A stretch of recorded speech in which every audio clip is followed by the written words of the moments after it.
I think every kid dreams about filling out a t-shirt. That was me 3 years ago. Skinny, weak, I couldn't even bench the bar. I was weighing only 90 pounds at almost 14 years old. Come on now, I needed to lock in. And this is me now, 3 years later, up 60 pounds and almost added 7 inches to my arms. So in this video, I'm gonna go through all the stuff I wish I knew as a skinny 14-year-old. As a skinny kid, I just wanted to grow my arms as much as humanly possible. So I did what any other kid does. I spammed bicep curls.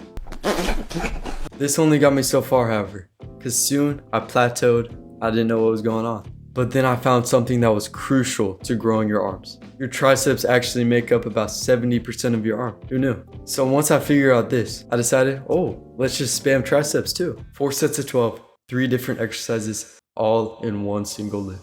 That is not optimal, y'all. I was actually skipping rest days to train my arms because I thought the more you do, the more they're gonna grow. And honestly, it worked pretty good for a while. I got my arms up to a solid 11 inches. Not too bad, but a lot of it was fat because I dirty bulked. So going back to dirty bulking, it is one of the worst things you can do as a beginner. If you just eat whatever you want, force feeding yourself, you're definitely gonna gain some muscle, yeah, but also a ton of fat. Because when you're a beginner, if you do like genuinely any type of lifting, you're definitely gonna gain some muscle. So I thought, yeah, I'm gaining size on my arms. Yeah, it's working, right? No, because if you dirty bulk, once you cut down, you're just gonna lose a lot of that size. So instead, you should lean bulk. Now a lean bulk is just adding 100 to 200 calories over your maintenance. Not too bad, right? And when you do that, you gain 99% of the muscle mass you would gain on a dirty bulk, but just without all the fat gain. Like peak dirty bulk, I was eating almost 1,000 calories over my maintenance. Is that a tough one? Eat more fucking food, that's gonna make you bigger. Like I was genuinely eating 5 meals a day just to get my calorie goal in. All that just to gain some extra fat. But if y'all want me to go more into detail on how to lean bulk in another video, comment bulk in the comments below. Now back to growing your arms. Instead of spamming bicep and tricep exercises, find a good workout split and don't overdo. Now I'm not gonna tell you should do how many sets, how many reps. No, you gotta find out something that you can stick with and that works good with your body. You gotta find something that you look forward to training to every single week. So for me personally, I like to do around 5 to 8 sets per muscle group per week. That means around 3 to 4 sets per workout. And I keep that standard for almost all of my muscles, not even just arms. So y'all can apply this to any other day. I run an upper lower split. So that means upper lower rest repeat. So here's how my arm programming works. I do 4 sets of biceps and 4 sets of triceps per upper day. Simple as that. But no, I don't do 4 sets of just normal bicep curls. No, I do different exercises to bias different parts of the muscle. Now it is really hard to bias like one certain part of your bicep or tricep, but different exercises can bias different muscle fibers in your muscles. Like some people say, you can bias the long head with preacher curls and the short head with incline curls. No, you can't really do that, but you can do like less specific fibers per exercise. You just want to be like varying it up, not doing the same thing over and over again. So here's what I do for arms. So I do 2 sets of incline curls for biceps. Then for triceps, I do 2 sets of JM press. Then I go back to biceps, doing hammer curls. It's definitely not a full bicep exercise. It's also a little bit of form, but bear with me. And then to finish it all off, I do 2 sets of single arm tricep extensions.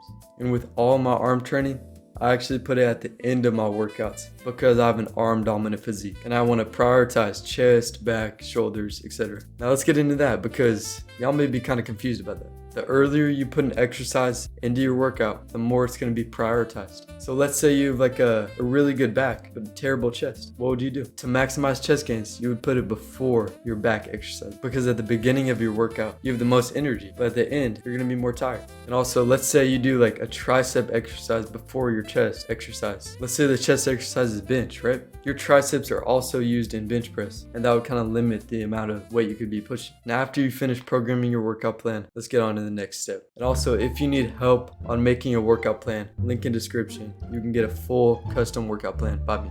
But enough of that, let's keep going. Now, this is one of the most important things in working out. That is progressive overload. Progressive overload is basically just moving up in weight or reps, or even just doing better form, just doing anything to challenge your body and challenge your muscle. And over time, that's how you get stronger. Now let's say you start out with 100 pounds on bench, first day in the gym.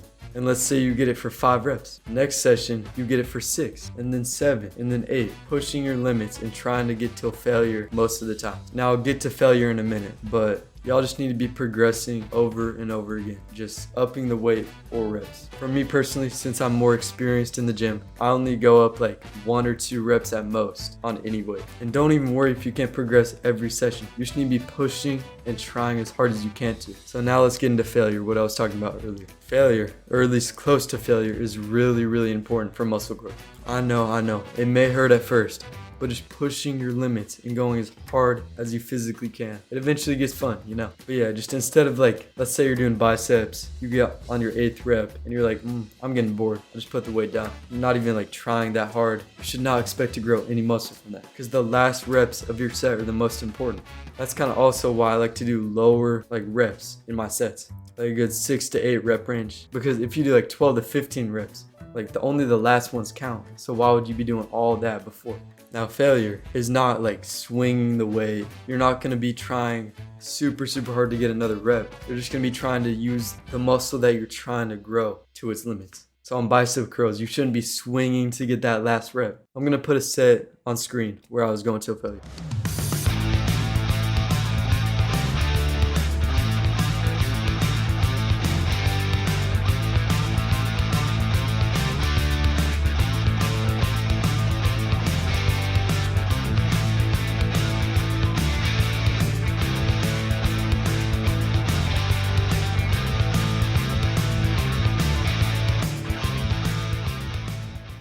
Like especially if you're really swinging and if you break form, you're just gonna get injured. That's what happened to me a lot of time. I do not want that to happen to y'all. So after all of this, what can you take out of this video? If you actually want bigger arms, stop spamming bicep curls, train smart, follow a solid workout split, progressive overload all your exercises, go to or really go close till failure, but with good form. Don't be breaking form, and stay consistent. That's exactly how I went from this skinny kid with 8-inch arms to adding 7 inches onto that and having 15-inch arms at 16 years old. Y'all got this. I believe in y'all. Hope y'all have a great day. So yeah, see y'all.